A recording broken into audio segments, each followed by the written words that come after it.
Now the example, if you clearly study, it will become very easy for you to remember ecosystem of any part. Now, here first we'll go to whiteboard and we'll see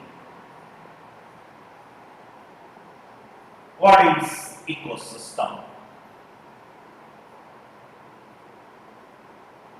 Yesterday, you discussed what is ecosystem. Today, we'll take one of the example, pond as an ecosystem or pond ecosystem. Now, in this pond ecosystem, first schematic representation or just a diagrammatic representation. I am drawing one of the figure here and I am calling it as a pond.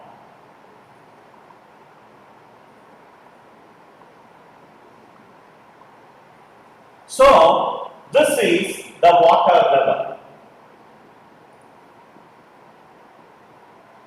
Now, you are knowing the different parts, 4 parts of ecosystem, that is abiotic factors, producers, consumers and decomposers.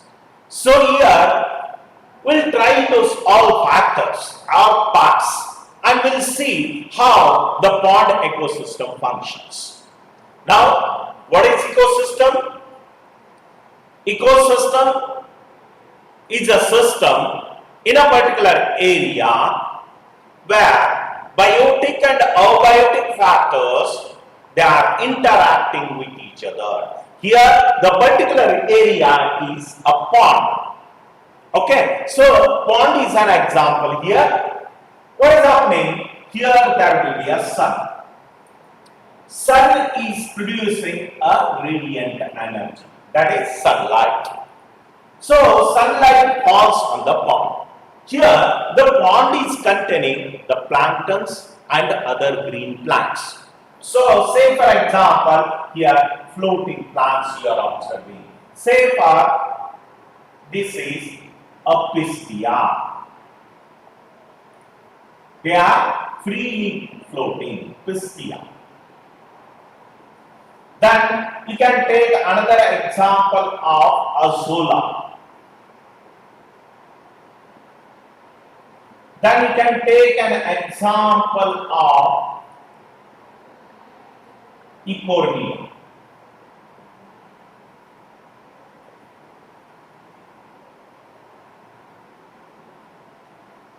These are few examples I am given. They are freely floating on the surface of the water. These are the green plants. They are undergoing photosynthesis. What examples are taken? Pistia, azolla, Ecornia, and so on. And now some of the other plants are there. These are freely floating. Some of them they are totally submerged inside the water. So I am just changing the color. So see, some of the plants they are submerged and also they are ejected out of the area.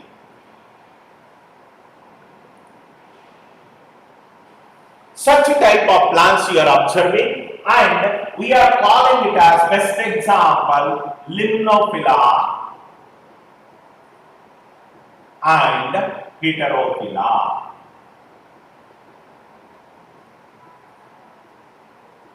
So, Limnophila and Heterophila is the best example for this. In the same way, Nymphia you can take, Lotus you can take, okay. So, these are submerged but freely floating on the surface of water. But here, half is submerged and half is coming out of the water. When you are observing the leaves, leaf structure is also different. The broader leaves are observed above the water surface area. And the leaves which you are observing inside the water, they are thin hair-like. So, the double name is given here, Limnophila, Heterophila. So, and some of the plants, They are on the surface and they are submerged. Okay, here the best example is the lotus. You may take an example of lotus here. The flower comes out, leaf is on the surface of water and it is rooted inside the ground. So, in this way, the lotus plant here observed. And some of the plants you can take, they are totally submerged in the water. Say, again, I am changing color here. Just see the plants which are growing inside the water.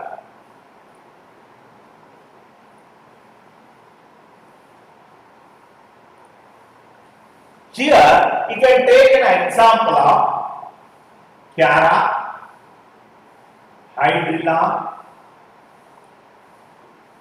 and so on. So here, the Chiara and Hydrilla I am taken as an examples. Now these plants, they are totally submerged inside the water. They are below the water surface. And so many other plants also you can see. Few examples I told here. But here, all these plants, they are utilizing radiant energy, sunlight. Then the radiant energy is converted into a chemical energy, that is, it is forming a carbohydrates. So plants are undergoing photosynthesis and they are manufacturing food material. And that food material is available to others. So all plants, we are calling them as autotrophs.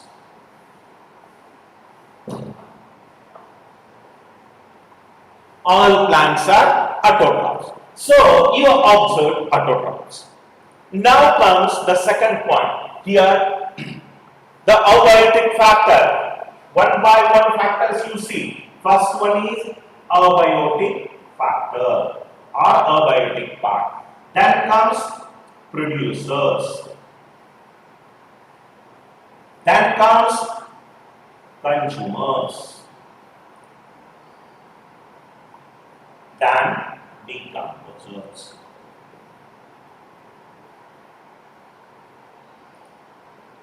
So these four factors we have to observe. First, abiotic factor, what we observed here, sunlight, temperature, then pH of the water, so the pressure, and so on, carbon dioxide, water, everything, it is included, abiotic factor. Now, producers, the different kinds of plants I call them as autotrophs here. So, these are the producers. Now comes the consumers. Consumers in the sense, the organisms you have to see. Now, the consumers here, what I am saying, first as herbivores. Herbivores. The herbivores here, you can see the small insects which are moving along with the water current. And we are calling them as the zooplanktons. Here, some of the plant materials also you can see, we are calling them as phytoplanktons. So, phytoplanktons and the insects, we are calling them as zooplanktons. The zooplanktons, one food chain will take. The zooplanktons, they are eating phytoplankton. So, phytoplankton,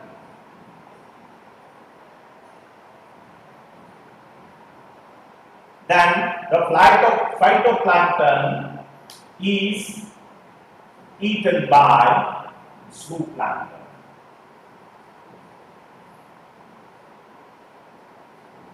That is the small insects, I said. Small insects. So, the small insects, they are becoming a primary consumers. So, we are also calling here as, I'll just change the color, primary consumers. Primary consumers are becoming herbivores because they are eating only plants, so we are calling them as herbivores. So we call them as primary consumers. Then in next step, it goes to secondary consumers. Secondary consumers, we are including small fishes. Then small fish, fish larvae and tadpoles, so on. So they are becoming secondary consumers. Then comes the tertiary consumer. The tertiary consumers, primary, secondary, tertiary consumers. Tertiary consumers, we are including larger fishes. Larger fishes, we are considering them as tertiary consumers and we are calling them as carnivores. So, tertiary consumers are called as carnivores. Now here, phytoplanktons, plants are the producers are eaten by primary consumers are eaten by secondary consumers are eaten by tertiary consumers. Tertiary consumers, here small fishes you are including in secondary consumer, but tertiary consumer, the big whales, sharks, all these things are included in this. But the big whale and sharks are not eaten by other predators. So as a result, they die. When they die, their whole body, it settles at the bottom. Now, when whole body is settling at the bottom, that time the complex body is broken down into small, simpler abiotic factors, abiotic substances. And they are added to the nature. In the pond, they are added to the water. So, we are calling them as the decomposers. So, the decomposers are becoming the last level. Here, bacteria and fungi, we are taking as example. Bacteria and fungi. So, in this way, the decomposers you are observing. So, abiotic factor is right, producers is right, consumers in this primary, secondary and tertiary consumers you observe, after their death, all the producer and consumers, they are dying, their body is settling down. That time, the bacteria and fungi, they are acting on the body and body is again added to the soil. So, those you are calling them as decomposers. So, any ecosystem, friends, any ecosystem you take, in those ecosystems, these are the four important parts what you are observing. Okay, so in this way, the energy flows from the sun to the plants, from the plants to the primary consumer, from primary to secondary consumer, from secondary to tertiary consumer. Finally, it is again added to the nature with the help of decomposer. So in this way, you are observing one of the example, that is the pond ecosystem.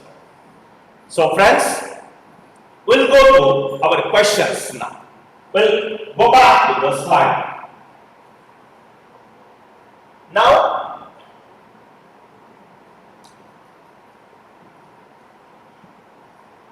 the first slide.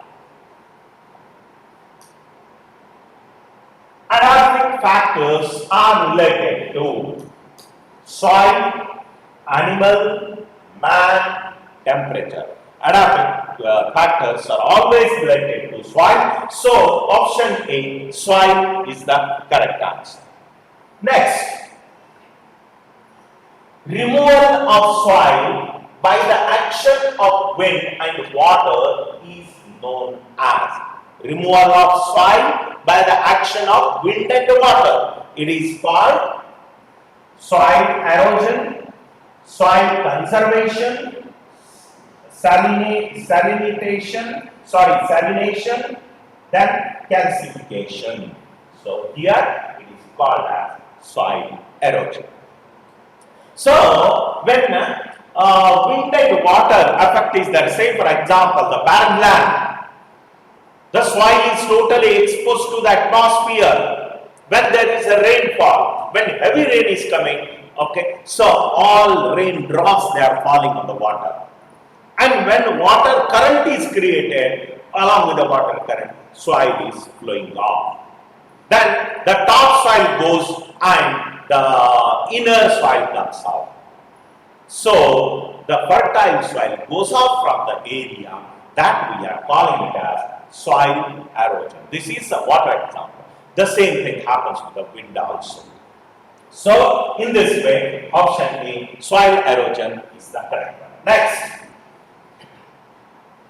An area of soil is thoroughly wetted and allowed to drain until capillary movement of water stops.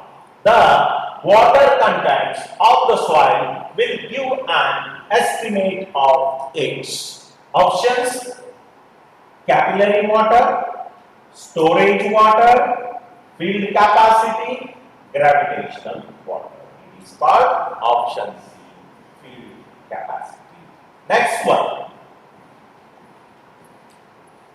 Deforestation has an alarming effect on increase in grazing area, sunlight, weed control, soil erosion or desertification of habitat. That is, deforestation has an alarming effect on the soil erosion or the desertification of habitat.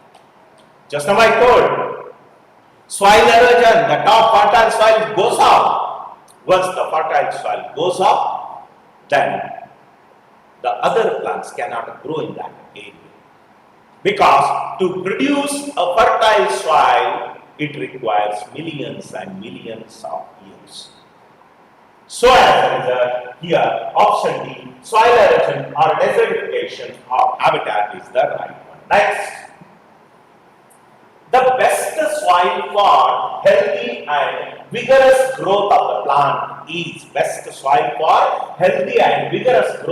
plant is options: clay, loam, sandy soil, none of the above. So here it is the loam soil. In case of loam soil, maximum fertility you are observing, maximum aeration will be there, and it can store water also. So as a result, the loam soil is the correct answer. Next, the pH of a fertile soil is usually around pH of fertile soil. Okay, it is usually around 2 to 3, 6 to 7, 8 to 10, 11 to 12. That is 6 to 7. Option B, 6 to 7 pH is the requirement. Next. The components of a soil are, which are the components of the soil? Just see, inorganic and organic components, water and air, livings, all the above. Here, inorganic and organic components, they are very important for the soil to grow a vigorous plant growth. So, for that purpose, option A, inorganic and organic component is the right one. Next, solubility and availability of plant nutrients are more related to solubility and availability of plant nutrients are more related to where they are related. Just see the option: soil pH, soil porosity, soil temperature, soil color. It is definitely soil porosity. Okay, it is totally depending on soil porosity. That is option B. Next. Loss of upper fertile layer of soil is known as loss of upper fertile layer. Just now I explained. Yes, your imagination is correct. That is A, pediogenesis, B, pediosolization, C, soil erosion, D, none of the above. So it is option C, soil erosion. Next,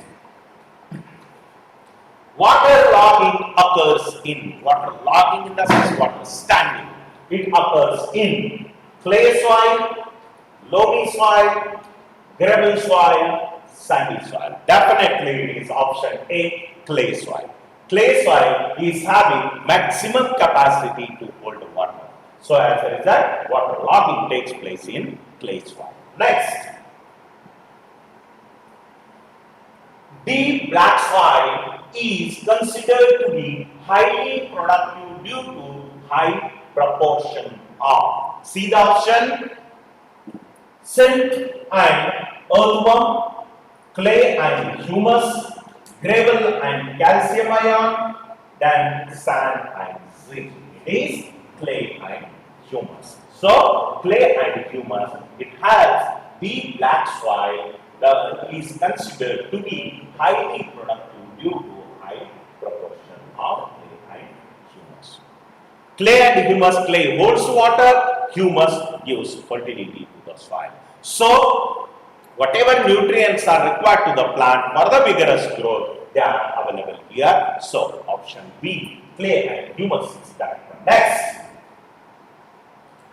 sheet erosion is caused by, the sheet erosion is caused by fast running river, wind, heavy rains, glaciers. It is due to heavy rains. So option C, heavy rain. Next, mulching helps in soil fertility, moisture conservation, improvement of soil structure, soil stability. It is helping in moisture conservation. That is option B. Moisture conservation is the right one. Next,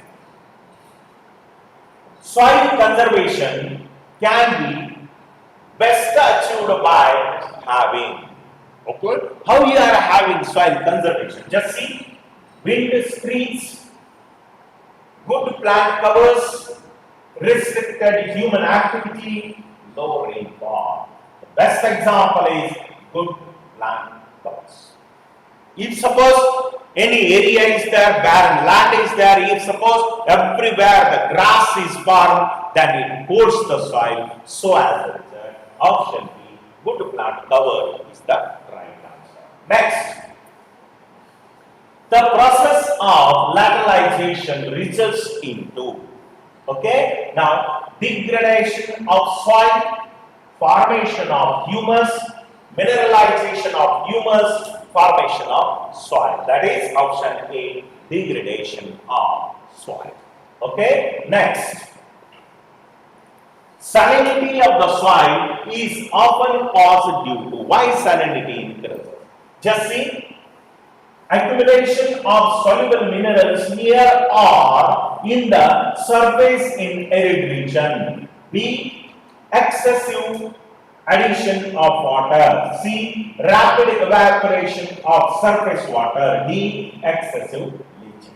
It is option A, accumulation of soluble minerals near or in the surface in arid region is the right one. Next,